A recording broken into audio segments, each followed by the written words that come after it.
mengembalikan kejayaan eboni di Sulawesi Utara.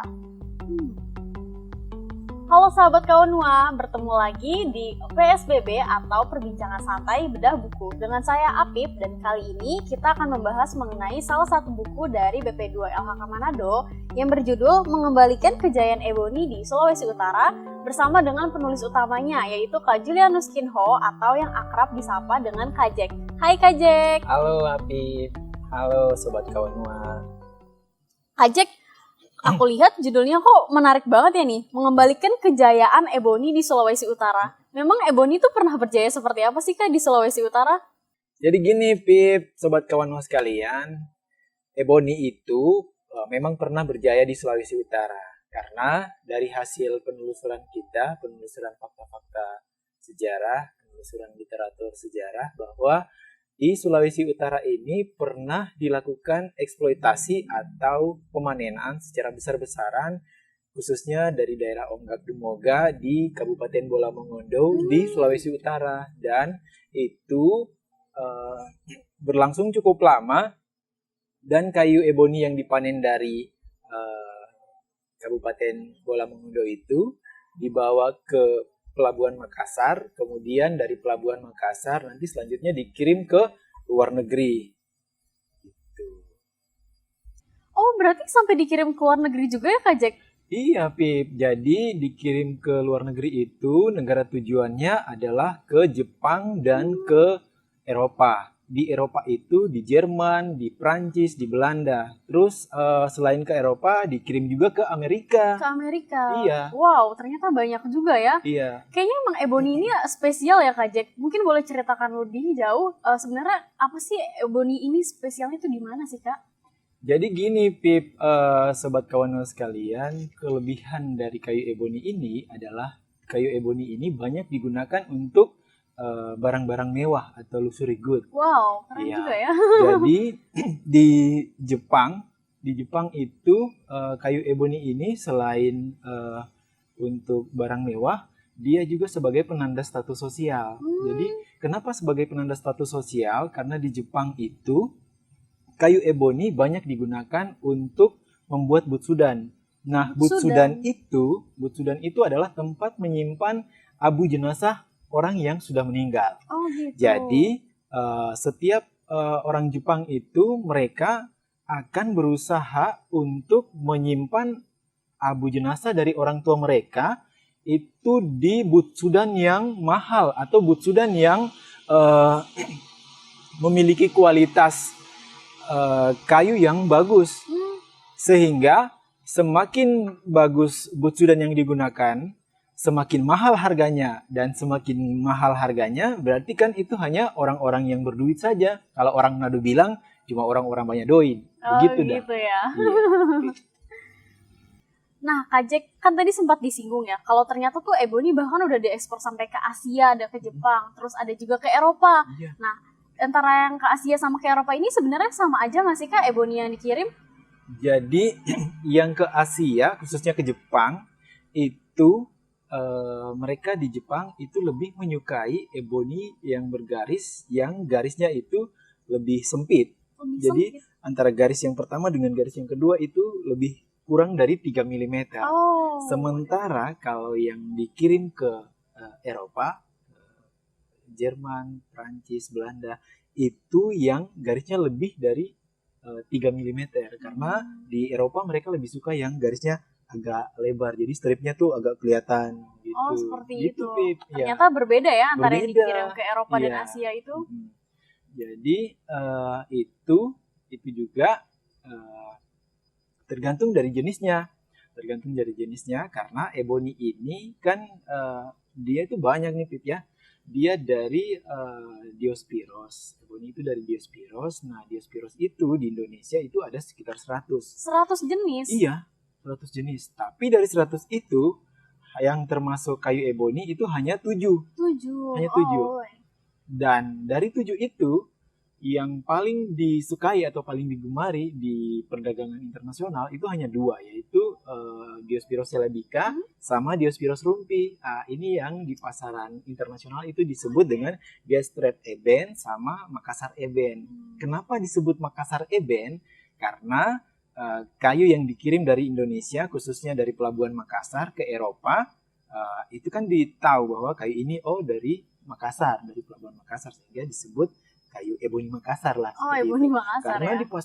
di pasaran internasional itu ada kayu eboni-eboni yang lain, ada dari Mauritius, ada juga dari negara-negara yang lain. Tapi yang paling bagus adalah yang dari Indonesia, khususnya yang dari Makassar. Nah, yang dari Makassar itu tidak semuanya diambil dari Makassar, tapi ada sebagian yang diambil dari Sulawesi Utara, khususnya dari daerah Onggak Dumoga. Kurang lebih seperti gitu, Pip, ceritanya. Aku baru tahu loh Kak Jack, ternyata eboni ini beneran berjaya ya, bukan cuma di Indonesia, tapi bahkan sampai ke negara tetangga juga, ke negara luar. Nah Kak Jack, tapi yang aku dengar nih kalau nggak salah, ternyata si eboni yang katanya spesial ini tuh justru semakin langka di hutan. Memang benar ya Kak? Dan kalau iya, kenapa bisa seperti itu? Iya, jadi gini Pip, sobat kawan sekalian, kenapa eboni menjadi sangat langka di alam atau di hutan? Karena eboni itu dia termasuk jenis yang pertumbuhannya lambat atau slow growing species. Selain itu, dia juga jenis yang semi toleran. Jadi jenis semi toleran itu adalah jenis yang di awal-awal pertumbuhan dia membutuhkan naungan. Dan seiring dengan pertumbuhannya, dia akan membutuhkan cahaya yang full, sehingga ketika semakin besar dia harus mendapat cahaya.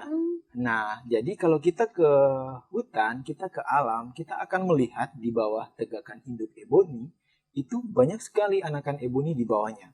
Tetapi yang akan berhasil tumbuh sampai besar itu mungkin cuma 1 atau 2, karena mereka akan terseleksi secara alami karena kekurangan cahaya itu.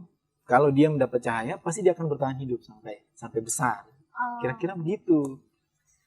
Oke, jadi ternyata si eboni ini meskipun dia adalah salah satu kekayaan Indonesia yang punya banyak potensi, tapi ternyata eboni juga merupakan slow growing species dan dia tuh punya kendala salah satunya karena semi toleran. Iya. Nah, Kak Jack, buat saran ke sahabat-sahabat Kawanua yang lainnya, ada nggak sih sebagai penulis yang tahu banyak tentang eboni, kira-kira apa yang bisa kita lakukan untuk membantu melestarikan eboni tersebut nih Kak Jack?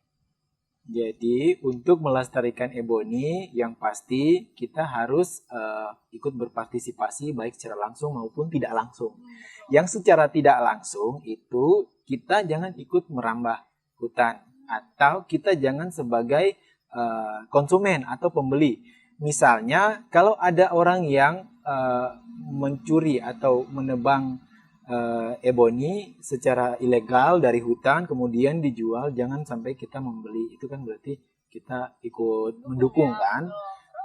Nah, selain itu kalau secara langsung kita bisa melakukan terlibat dalam konservasi baik in situ maupun ex situ. Konservasi ex situ kita bisa melakukannya dengan menanam eboni di halaman rumah, di halaman kantor, di halaman sekolah, di pekarangan, di pembatas jalan, dan seterusnya. Itu untuk yang konservasi ex situ. Kalau yang konservasi in situ, kita bisa ikut melestarikan eboni di kawasan-kawasan konservasi. Iya, oke Kak Jack. Jadi siapapun sebenarnya bisa berperan loh untuk membantu melestarikan eboni ini. Betul ya Kak Jack? Iya. Oke Kak Jack, mungkin sebagai penutup kali ya, kan Kak Jack ini adalah penulis buku nih, berarti kan sudah banyak mengeksplorasi tentang eboni. Kalau menurut Kak Jack pribadi, kira-kira untuk kedepannya nanti, apa sih hal yang masih perlu diprioritaskan dan bisa digali lagi terkait eboni ini? Jadi gini Pip, sobat kawan sekalian, yang masih menjadi gap riset dan perlu dilakukan ke depan itu adalah riset-riset di bidang bioteknologi dan pemuliaan tanaman. Karena kita sangat berharap, kita tahu bahwa eboni ini adalah jenis yang slow growing species. Eboni ini butuh waktu yang cukup lama untuk dipanen. Nah, kurang lebih sama seperti jati. Jati itu dulu kan lama sekali juga dipanen. Tapi sekarang bisa dipanen dalam 5 tahun, 10 tahun karena dari hasil-hasil pemuliaan. Nah, yang perlu dilakukan riset di eboni ini adalah riset di bidang bioteknologi dan pemulihan tanaman untuk menghasilkan bibit eboni yang bisa tumbuh cepat tapi memiliki kualitas yang tidak kalah dengan eboni yang tumbuh secara alami di alam. Oh, seperti itu. Baik Kak Jack. Oke, mungkin terima kasih banyak untuk Kak Jack yang sudah mau menemani kita nih untuk membedah buku yang berjudul Mengembalikan Kejayaan Ebony di Sulawesi Utara ini. Nah, sahabat Kawanua, itu tadi perbincangan saya dengan Kak Jack mengenai Ebony yang diangkat dari buku Mengembalikan Kejayaan Ebony di Sulawesi Utara ini. Bagi sahabat Kawanua yang masih penasaran dan ingin membaca langsung bukunya, kalian bisa loh unduh bukunya secara gratis yang ada di website BP2LHK Manado, atau kalian bisa membacanya di tautan di bawah ini. Sekian dari kami, saya Apip dan juga Kak Jack. Kami mohon undur diri, sampai bertemu di episode PSBB yang selanjutnya. Sampai jumpa lagi. Dadah.